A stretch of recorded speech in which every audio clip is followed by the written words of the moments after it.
सुप्रभात बच्चों। CrossFit girls college से मैं नंदिनी आपकी हिंदी अध्यापिका क्लास 9th की। बच्चों, कल हमने कबीरदास पाठ 1 साखियाँ पढ़ा था, 10 साखी पढ़ लिया था। आज हम 11वीं साखी पढ़ने जा रहे हैं।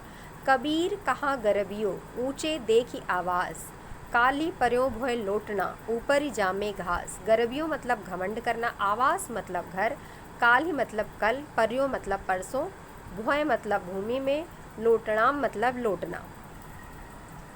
कबीरदास जी कहते हैं कि यदि किसी के पास महल या ऊंचे भवन, अट्टालिकाएं, इमारत, धन, वैभव है तो उन्हें देखकर अभिमान, घमंड नहीं करना चाहिए, क्योंकि इनका अस्तित्व तो क्षणभंगुर है। ये नाशवान है, पल भर में नष्ट होने वाले हैं। ये कल परसों ही मिट्टी में मिल जाएंगे और इन पर घास जम जाएगी। कहने का तात्पर्य यह है कि ये नष्ट हो जाएंगे और इन पर घास जम जाएगी। इसलिए ऊंचे भवन को या धन, वैभव, संपत्ति को देखकर घमंड नहीं करना चाहिए। अगली साखी है, यहू ऐसा संसार है जैसा सैंबल फूल, दिन दस के व्यवहार को झूठे रंग ना भूल। यहू मतलब यह, सैंबल फूल मतलब सेमल का फूल, झूठे रंग मतलब प्रभाव, वाह चमत्कार, आडंबर, दिन दस के व्यवहार मतलब थोड़े दिन का जीवन है। इस साखी में कबीरदास जी कहते हैं कि यह संसार सेमल के फूल के समान आकर्षक है, लेकिन क्षणभंगुर है, नाशवान है। तात्पर्य यह है कि जैसे सेमल का फूल बड़ा ही सुंदर और आकर्षक होता है किंतु शीघ्र ही नष्ट हो जाता है, उसी प्रकार बाहर से सुंदर दिखने वाला यह संसार भी क्षणभंगुर है, नाशवान है, क्षणिक है, पल भर का है और पल भर में ये समाप्त भी हो जाएगा।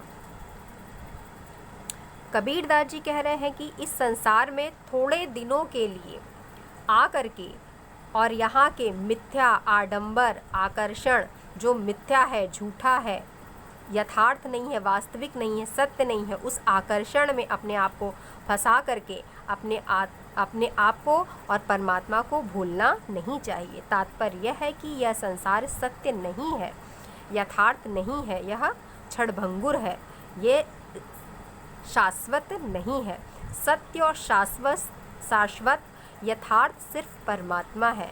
अतः संसार के आकर्षण में फंस करके परमात्मा को भूलना नहीं चाहिए।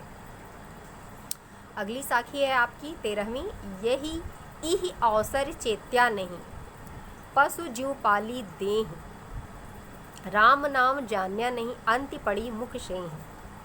इह मतलब यह, अवसर मतलब समय, चेत्या नहीं मतलब सावधान नहीं हुआ, जीव मतलब समान, जान्या मतलब जाना, अंत मतलब अंत में, मृत्यु होने पर, शेह मतलब होता है रात।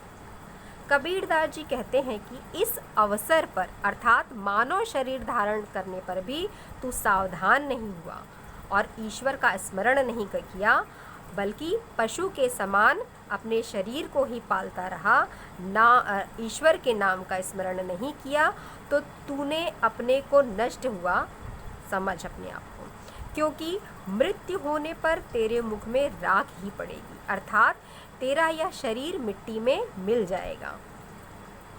इसलिए हे जीवात्मा, तुम परमात्मा का, ईश्वर का स्मरण करो और ईश्वर के स्मरण से ही तुमको जन्म मृत्यु के इस चक्र से मुक्ति प्राप्त होगी, तुम मोक्ष प्राप्त करोगे।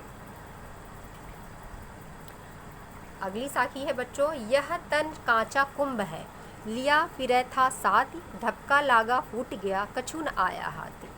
तन मतलब शरीर, कांचा मतलब कच्चा, कुंभ मतलब घड़ा, फिरे मतलब फिरना, घूमना, साथ मतलब साथ में, धक्का मतलब धक्का, फूटी मतलब फूटना, कछु मतलब कुछ भी।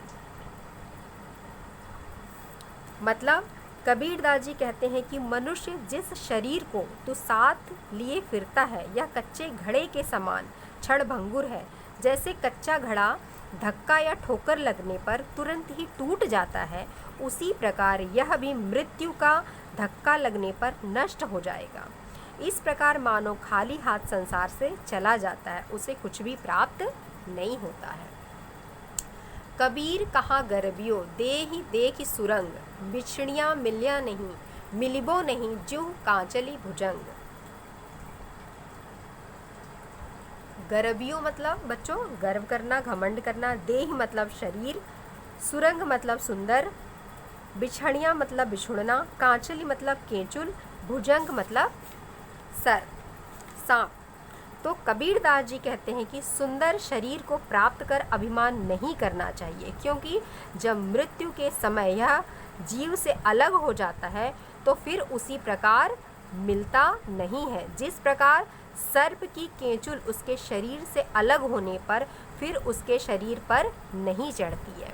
मतलब ये है बच्चों कि अपने सुंदर शरीर को, अपनी सुंदरता को देखकर घमंड नहीं करना चाहिए, क्योंकि मृत्यु होने पर यह तुम्हारा सुंदर शरीर मिट्टी में मिल जाता है और यह तुमको दोबारा प्राप्त नहीं होता है। उसी प्रकार जिस प्रकार सर्प की केंचुल जो है सर्प से अलग होने के बाद पुनः जो है उसको प्राप्त नहीं होती, सर्प उसको पुनः धारण नहीं करता है।